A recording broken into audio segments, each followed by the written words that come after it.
Steve Smith, Smudger. Mate, you've been interviewed 1 million times. We ask you the same questions, trying to get to know Steve Smith. What's he about? Who is he? We're trying to understand what makes you tick. We talk about your hands. We're going to talk about your batting position. We're going to talk about your investments. We're going to talk about your relationship with Marnus. We've heard it all before. Every question that you've ever been asked has already been asked. So I'm thinking, you know, I walk into a bar, there's Steve Smith. Pez and I, we walk into a bar, there's Steve Smith. 3 lemonades. What do you want to talk about? What do I want to talk about? Yeah, what do you want to talk about? Oh, geez, I don't know. What do you guys want to talk about? Yeah. Have you ever been asked that before? Yeah. What do I want to talk about? Yeah, like you sit in an interview and someone just goes, "What do you want to talk about today?" No, Smudge? not really, no. First time I've heard that. Yeah. We tried to get a Yeah, we question. tried to get something. Maybe you ask us some questions. Yeah. Well, last time I saw you guys, you were in New York. How was that? I don't really want to talk about that, mate. Yeah. To be honest, I can't actually say things for legal reasons, but... Gotcha. No, New York was very novel, wasn't it? You know, we were sitting there in like a grandstand that was built out of the Las Vegas Grand Prix, and I think when we were talking, there was like an American commentator there who also had his friend that was secretly filming us that we weren't talking about. So that's my memories, and I think we were both shoveling food in. Yeah. Right. Yeah. I mean, cricket in America, you've just spent time playing for the Washington Freedom. Yep. Go Freedom. Another title, yep. No. What haven't you won? Olympics LA 28. Give me a few years. Go back to the States. You know, it's the right amount of time, Major League Cricket. You know, it's great to spend time in America. You know, why is cricket in America not as good as the Big Bash? I mean, it's still in its infancy, isn't it? I thought it was a really good tournament. Really well run.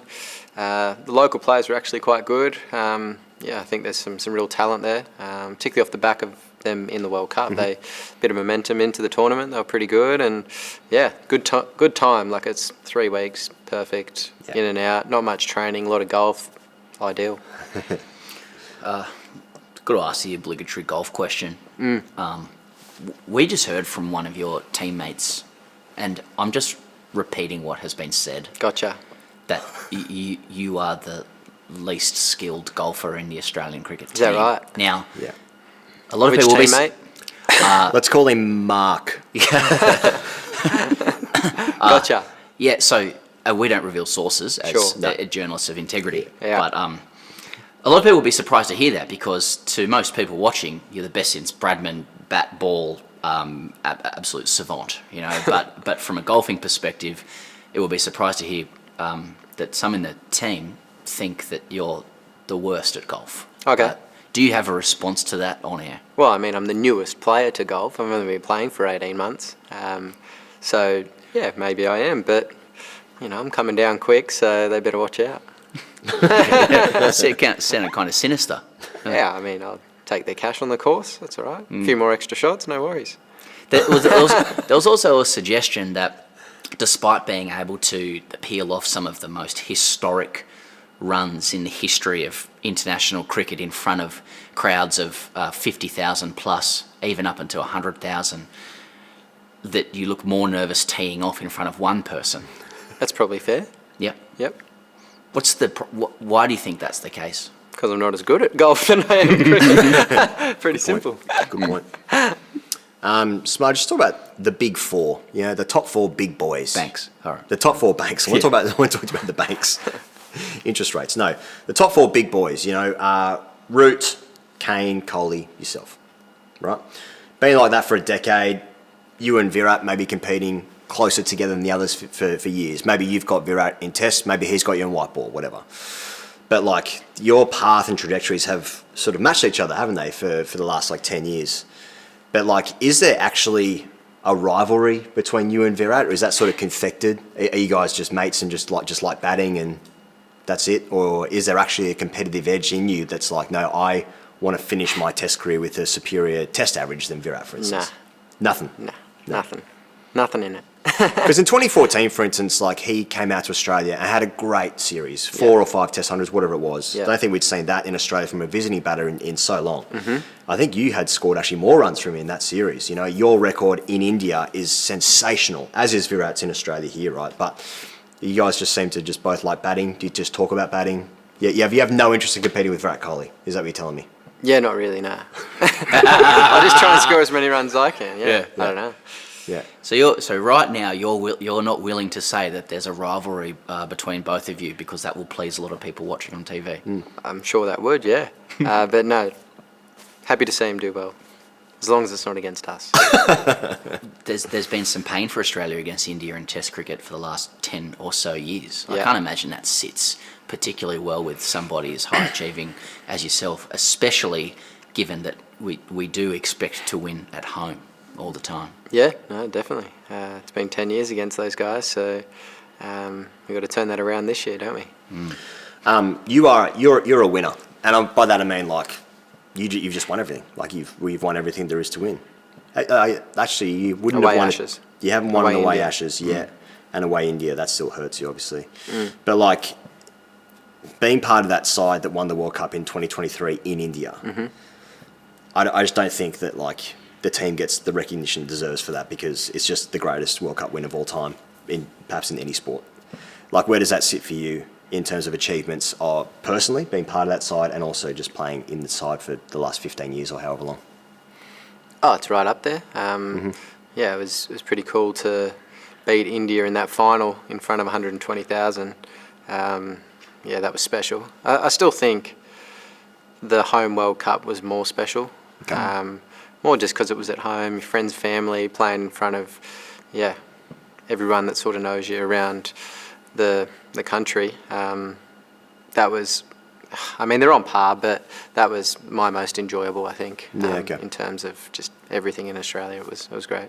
Is it because what happened in the final in 2023 where you didn't review your LBW and that's actually stayed with you? That was a bit silly, wasn't it? It worked out well in the end, didn't it? Get Marnus in. That's it, yeah. Yeah. He can go out and have a net and do what he did. Yeah. Because he said he was really upset with you that you didn't review it. He was upset. Yeah, that's fair. And Hetty. Hetty said that? No, well... No, he was upset with Hetty Hetty as well. said, telling me to walk off. Yeah. I was upset with Hetty too. That's all right. All good. Worked out well. Yeah. No one's been part of the Australian setup longer than you, as far as I'm aware. And so you will have seen the Australian men's team evolve a lot through time, through different skippers, your own skippering, coaches and stuff like that. You know, you're going to hear the phrase closer to the end than the beginning so much through the summer. So many players are, which is a polite way of talking about retirement. But you know, while you're in the setup, like, how would you describe the way the Australian team and its environment has evolved through time, and what are some of the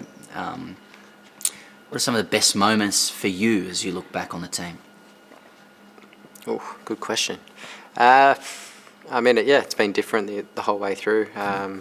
Played under some really good captains, and the dynamics of the team changed the entire way through as well. So I think right now is probably the best cricket team I've played in terms of just all bases covered and where everyone's at in their career. You know, we're so well balanced with, good batters, a very good spinner who's got better and better, and then the three quicks that have played together for a long time, so and are more experienced than I guess what they were 5 years ago. So I feel like this is probably the best team I've played in, and we expect to go out and win every game we play.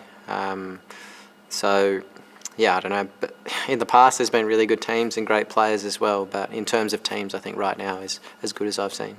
I know it's hard for you to put words into the mouths of the Australian public, but like, how would you like the Australian public to think about this current team, and maybe in a few years' time with everything you've achieved, where do you think it ranks? I know comparison's the thief of joy, and there's been great teams, but like, where would you place this team in the teams you've played? You've said it's the best, but also maybe teams that in times gone by. I mean, it's got to be up there. I think had we won in India and England, we would be almost as good as there's been. They were the real two big ones that we needed to tick off, and we weren't able to do that. We drew the Ashes, which wasn't a win in my books, but India's always been a mountain that we've never been able to climb, and that would have been ideal for our legacy. But Some players might go back there from this group. I assume there'll be a few. So, and they'll have an opportunity. I doubt I'll be one of them, but you never know. But yeah, I think it's a very good team, and we'll let the pundits decide how good. We've got a great challenge this summer. Oh, sorry, I'm not playing. I don't think. We do. Yeah, we do. Yeah. And just match up wise. India's always been good when they come to Australia. I know they've won the last 2 series, but you think about like Steve Waugh's team or Ponting's team or whatever, just in our lifetime. India's always challenged Australia, much more so and consistently than England have, for instance. But just the thing in my head is like, I'm not sure that a bowler has come to Australia in better form or with more credentials or success than Bumrah has this time round. Now, Bumrah's played here before and he's done okay, right? And I think like his test bowling, whilst outstanding, is not as obviously number one as he is in T20, I'd say. But like as a batter going against that, and you've taken them all down, all the great bowlers, but like, can you think of another bowler coming to Australia that is potentially so dangerous against Australia? There's been some good bowlers come out here. For sure, yeah. And maybe not done as well as they would have liked. It can be a difficult place to bowl at times if the wickets are good and true, and you don't bowl the right lengths, you can get hurt. But yeah, he's a complete package, isn't he? He's arguably, I think, the best all-format bowler in the world, and I've faced him quite a lot now, and his skill is very good, and it takes a little while to get used to him every time I face him. It's just an awkward action. He releases the ball, I think I saw on the broadcast somewhere, closer to you than anyone else, just the way it comes out of his hand. So, rushes onto you a little bit, and it's just an awkward action. So, you've always got to be watchful early, but he's a quality bowler, and he's going to be a challenge for us, no doubt. After the last series that India came out here to play, Ravichandran Ashwin spoke publicly about his very nuanced plans in bowling to you and the success therein. So what are your plans for facing Ashwin this time around? Would you be willing to release them before the series? He bowled well that series. He did get me a couple of times. I think I played him well in the Sydney game. I was a bit more proactive against him. Took him down a couple of times and just was a bit more aggressive. So I think I'll have to go down that path because he's a good bowler in all conditions. He's got as good a skill as anyone that I've seen as a spinner. Just his ability to change seams and angles and read the batter. So I think for me, when I play him well, which I've done, he's had the wood on me on a few occasions. I've had the wood on him, and I think when I've had that, I've just been quite aggressive against him and not let him settle. This is just a really obligatory question. Have you found your hands this summer? It's too early. It's too early. Yeah, I don't really know what it means. Like, do you know where they are or whatever? But the hands. Smith reveals hands are here. They're here. Whether they go on the bat well or not, I'm not sure. Yeah. Not sure. Time will tell. Yeah. So you get to a point in the year, I guess, where you go, okay, how are my hands feeling on the bat? Yeah. And then journalists ask you how they're feeling. They go, no, I found them. And then they go, well, he's found his hands. Yeah, pretty much it. That's pretty much how it goes. So headline is at the moment, Smith unsure of hands. Yeah, Smith doesn't know where hands are yet because Smith hasn't picked up cricket bat in a couple of weeks. That's a long headline. That's Please answer all questions now in that format, referring to yourself in third person. Because I'm doing Google searches. Smith hands, where are? Yeah. Find yet Smith hands. Not yet. Yeah. How does Smith play Bumrah? Well, hopefully. Just use your feet. Well, run at him. Yeah. Another thing that happens for you is people go, oh, isn't he quirky? He's got his kits, and you're just, to me, a guy who just you figure out the way that you like to play cricket and you play that way. But what do you say to viewers out there who might be watching your idiosyncrasies, and let's say they're boomers. And they're like, oh, he's just got to get forward. Yeah. Just get forward. Especially opening the batting, mate. Just get in the front dog. Why? What's the point? Well, you just get closer to the ball, and it's also an alpha play against the bowler. Yeah. Not easy when it's coming down at 145 clicks, but each to their own. Some people get a big stride in. I've never got a big stride in. If I get a big stride in, I'll just get wrapped on the shin and be done with it. Who talks to you? Who talks to you out in the field, like from India? Like there's, I feel like because you get so tunnel vision, like you're just so into your zone, batting and shuffling across and marking the crease and fiddling with your hands and all that stuff that Steve Smith does. As the nation feels safe when you do. But like, is Virat talking to you out there? Like Rishabh's always pretty chirpy, likes to get the energy going. Shubman Gill, a new man on the scene. I imagine Jaiswal's probably pretty quiet. Wouldn't expect much out of Jaiswal, but He's pretty quiet, yeah. Shubman. Shubman says a few things here and there. Yeah, like he likes to talk. Yeah. Virat, we just have a nice friendly chat.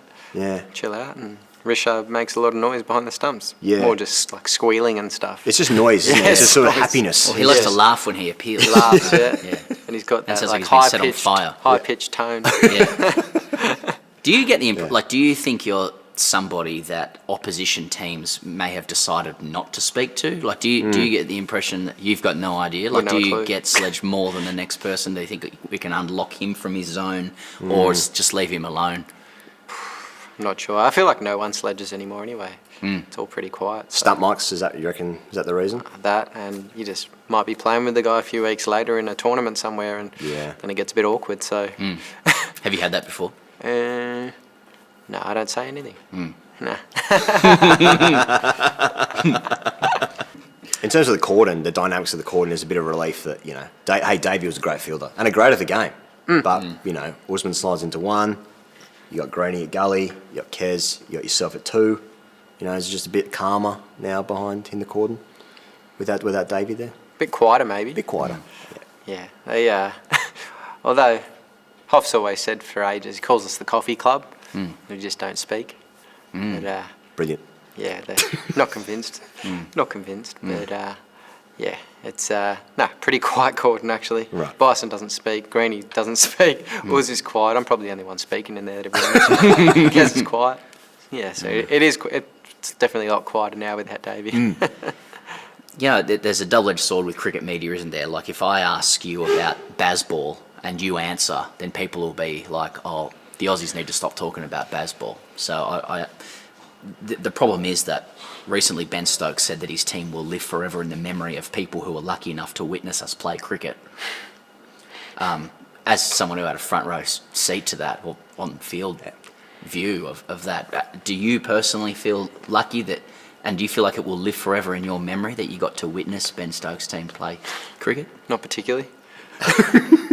Good on them for feeling that way, but they're just playing, aren't they? Like, good on them. Yeah, but it's amazing though. Yeah, but it's the way they're going about it, Yeah. the style Yeah. of cricket. Yeah, I've played an aggressive shot before in my life too. It's all right. No worries. You know, it's moving the game along, and it's an entertainment product now for them. Whatever they believe. Yeah.